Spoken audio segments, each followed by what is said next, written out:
Hello বন্ধুরা, good morning. কেমন আছেন? আশা করি সবাই ভালো আছেন। আজ আমি অনেক সকাল সকাল উঠেছি, 5:30টায়। ওই জন্য আমার সমস্ত কাজ হয়ে গেছে। আজকে আবার বৃহস্পতিবার, তোমার দাদাভাই তো ঘরেই আছে। ওই জন্য আমার স্নান টান সব হয়ে গেছে। টিফিনটা একটু পরে করবো, নাহলে ওই দোকান যেত, ছেলে স্কুল যেত, একটু তাড়াহুড়া করতে হতো টিফিন করার জন্যে।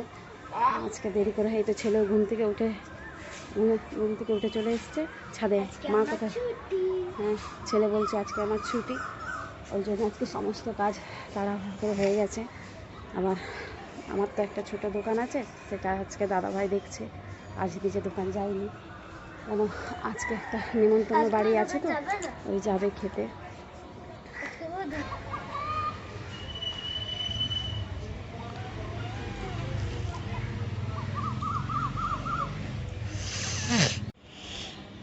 বাবা কোথায় আছে? দোকানে লোক এসছে দেখতো। সকাল উঠেছি বলে অনেক কাজ হয়ে গেছে, ঘরের সমস্ত কাজ হয়ে গেছে, শুধু পুজোটা আর টিফিনটা হলেই হবে। আজকে তো দুপুরে রান্না নেই, শুধু হয় আমার জন্য একটু করব। আর ছেলে আর তোমার দাদাভাই তো আজ খেতে যাবে, নেমন্তন্ন আছে। আজকে আমি যাব না, কারণ কাল নীল ষষ্ঠী, কাল পুজো আছে বলে আমি আজকে যাব না। আর বৃহস্পতিবার এক হচ্ছে সব থেকে বড়ো বৃহস্পতিবার, আর বৃহস্পতিবারে আমি তো নিরামিষ খাই।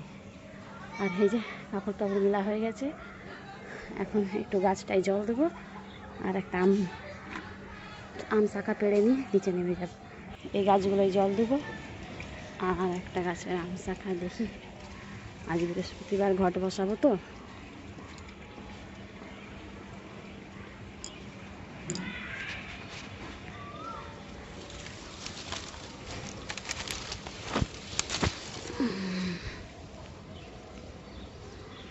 তাই হয়ে যাবে, 5টা পাতা হলেই হবে। কিনে রাখি।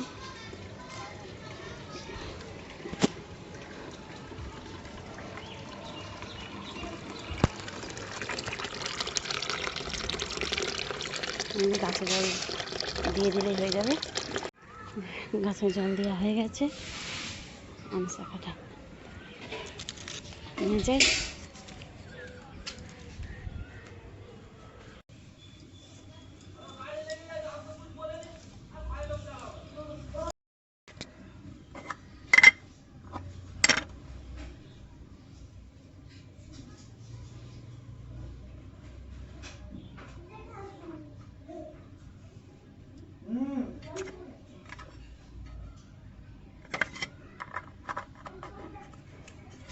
পুজো দেওয়া হয়ে গেছে, লক্ষ্মী পুজো। আর এটা হচ্ছে ব্রাহ্মণের জায়গাটা আমি রেডি করে রেখে দিয়েছি, ব্রাহ্মণ আসবে পুজো দেবে। এই যে আলপনা দেওয়া হয়েছে, প্রতি বৃহস্পতিবারে আলপনা দিই আমি লক্ষ্মী পুজোয়। যাই হোক, ঠাকুর ঘরের দুয়ারটাই চৌকাঠটাই দিয়ে দিই। এবার রান্নাঘরে যাই, কি রান্না করা যায়। টিফিন আমার ছেলে আর হাজব্যান্ডকে তো বললাম কুমড়োর বড়া আর বেগুনি করবো, মুড়ি দিয়ে খেয়ে নিতে। জানি না ওরা কী করবে, খাবে কি খাবে না। তাও আসুক, ওরা তো বাইরে গেছে, এইসব জিজ্ঞাসা করবো কী টিফিন করবে। আর এখনও চা কারও খাওয়া হয়নি। এই যে আজকে সব ভাইপো যা তো থাকেই বাড়িতে, ভাইপোরা আছে। এবার ছোটোটার কথা বলতে পারছি না, এখনও তো দেখছি বাড়িতে। তাহলে চাটা খাবে নিশ্চয়ই, তাই সবাইকে ডাকবো আজকে একসাথেই চা খাওয়া হবে। বেশিরভাগই একসাথে সকালটা খাওয়া হয়, সকালেই সবার সাথে দেখা হয়, বাইরে কারোর সাথে দেখা হয় না এখন, খুব কম, যে যার কাজে চলে যায়। তো গানের আওয়াজ, কে জানি আপনারা আমার কথা শুনতে পাচ্ছেন কি না। আর এখানে পাশে মুসলিম পাড়া তো, মানে মুসলিম হিন্দু একসাথেই থাকে, কিন্তু কখনো ঝগড়াঝাটি হয়নি। ওদের পরবের সময় আমরা আনন্দ করি, আমাদের পরবের সময় ওরা আনন্দ করে, এই হচ্ছে, আমরা মিলেমিশেই থাকি। আর ওই জন্য এত জোরে মাইক বাড়িছে আমার ঘরের সামনেটাই, বুঝলি। ঠিক আছে, এই যে চা বসানো হয়েছে। আগে একটু গরম জল তুলে রেখে নিই, কারণ ছেলে কমপ্লেন খাবে, জন্য আগের থেকে তুলে রেখে নেবো, তারপরে চা করবো। এই যে ছেলের কমপ্লেন।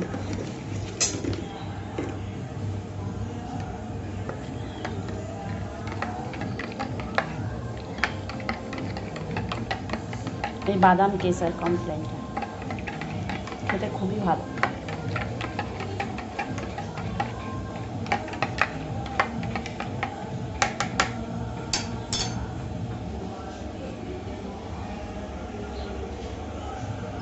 যে কমপ্লেন হয়ে গেছে, গোলাগুলি রেখে দিই ঢাকা দিয়ে, গরম থাকবে, ঢাকা দিয়ে রেখে দিলে ছেলে আসবে খাবে।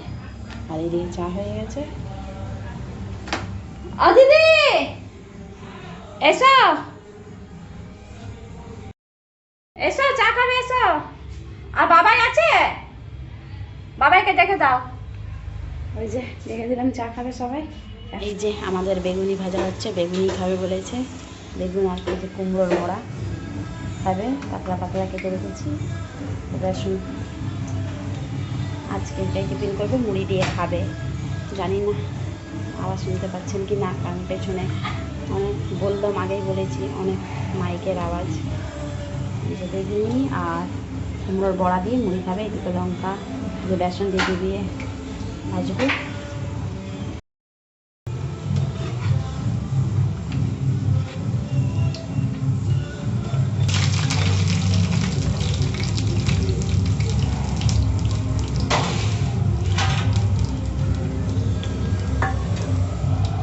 ভাজা হয়ে গেছে। এই যে বাবাকে আর আমার ছেলেকে দিয়ে দেবো মুড়ি। আর এইদিকে কুমড়োর বড়া হচ্ছে, যে আমিও কুমড়োর বড়ার বেগুনি বসে গেছি।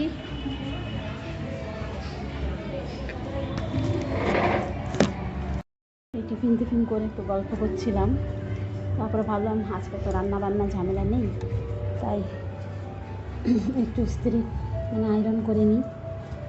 জামা কাপড়গুলো অনেক দিন ধরে কাঁচা হয়ে পড়েছিল, কিন্তু আয়রন করার সময় পাইনি। তাই ফাঁকে আমি তো শুধু নিজের একার জন্য রান্না করব, তাই বেশি ঝামেলা নাই। ভাতে সিদ্ধ ভাত করে নেব। আর ওদের তো খেতে যাবে বাইরে, মানে নেমন্তন্ন বাড়ি। আমাকে বলেছিল, কিন্তু আমি তো আগেই বললাম যে আজ বৃহস্পতিবার আর হচ্ছে কালদিন ষষ্ঠী, পুজো দেবো বলে আমি যাব না। তাই আজকে হাজব্যান্ড আর আমার ছেলে যাবে খেতে, আর আমি এদিকে ভাতে সিদ্ধ ভাত করে খেয়ে নেব। তো এরকম বসে থাকবো, ততক্ষণ জামাগুলো আয়রন করে নিই, দিয়ে আলমারিতে তুলে নেবো। তাহলে একটা কাজ আমার হয়ে যাবে, যে এটা অনেক দিন ধরে পড়ে আছে। আমার ছেলে আর হাজব্যান্ড খেতে চলে গেছে অনেকক্ষণই। আর আমি হচ্ছে এই যে আয়রন করে রেখেছি জিনিসগুলোকে, যে কাপড়গুলো আয়রন করে রেখেছি, ওইগুলো আলমারিতে ঢুকে। যে অনেক কাপড় আয়রন করা হয়েছে আজকে, অনেকগুলো কাপড়ই কেচে আলমারিতে তুলে দিয়েছিলাম, কিন্তু আয়রন করার সময় পাইনি। আর এই এতগুলো কাপড় আয়রন হয়ে গেছে, এগুলো ঢুকিয়ে দেবো একটু পরে। আজ আমাকে রান্না করতে হয়, ভেবেছিলাম ভাতে সিদ্ধ ভাত করে নেবো, কিন্তু যা এসে বললো তুমি তো একাই খাবে, আবার আলাদাভাবে রাঁধতে কেন যাবে, আজ আমার কাছে খেয়ে নেবে। তাই এখন জায়েরই বাড়ি যাব খেতে। ওরা চলে গেছে, গেটটা বন্ধ করে জায়ের বাড়ি চলে যাবে। আজ একটু বাইরে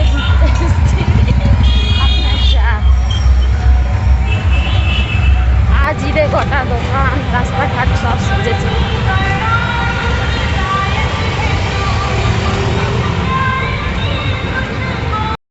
একটু বাইরে গেছিলাম, বড় বাজার থেকে এলাম, কিছু ওই লাস্টে একটু বাজার করার ছিল, তাই বাইরে গেছিলাম। আর হচ্ছে পুজোরও বাজার করার বাকি ছিল, কাল তো নীল ষষ্ঠী, ওই জন্য আমি আর আমার যা মিলে দুজনে গেছিলাম বাজারে কিছু কেনাকাটি টুকটাক করার জন্য। এই বাড়িতে এলাম। আমার ছেলের তো খাওয়া হয়ে গেছে, বাইরে থেকে একটু মোমো এনেছিলাম। এখন আমরা দুজনে কি খাই দেখি, রান্নাঘরে যাই। আর বন্ধুরা, আমার চ্যানেলটা যদি আপনাদের ভালো লাগে তাহলে সাবস্ক্রাইব, কমেন্ট, লাইক করবেন, আর বেশি বেশি করে ভালোবাসা দেবেন। Bye bye. কেন অনেক রাত হয়ে গেছে তো, এবারে মশারি টাঙাবো কেন, 9:30 বেজে গেছে, 10টা বাজতে যাচ্ছে।